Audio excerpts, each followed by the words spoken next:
When you're making a game like Call of Duty Black Ops 2, you're trying to pull together the greatest talents you can in the world.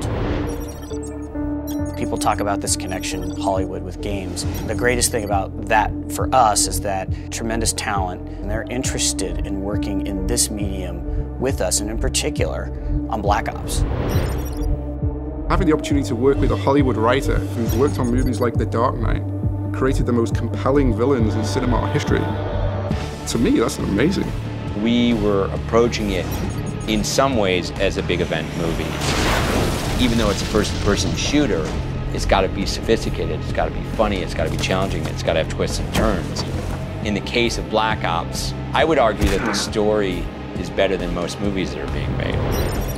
I'm watching the Oscars last year, and I see Trent Reznor win the Academy Award. A year later, I see him walking around Treyarch, and I think to myself, am I dreaming? Trent Reznor is creating the score for our video game. I look at video games as a true art form. The chance to be involved in something like this is exciting to me. You know, I feel it's every bit as viable as film work or music or anything else. When you start the game, you're going to hear Trent Reznor's music. It'll automatically immerse you in our world. Increasingly, the line between, an event movie and an event video game are starting to blur, which is a good thing. I've started to see blockbuster movies rip off sequences from video games as opposed to the other way around.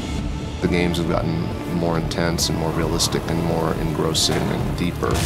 Video game culture has expanded into the largest form of entertainment.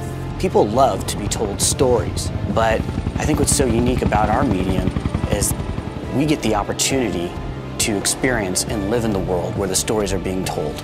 You can't watch a movie in a movie theater and change the fate of the main character. Well, you can do that in a video game.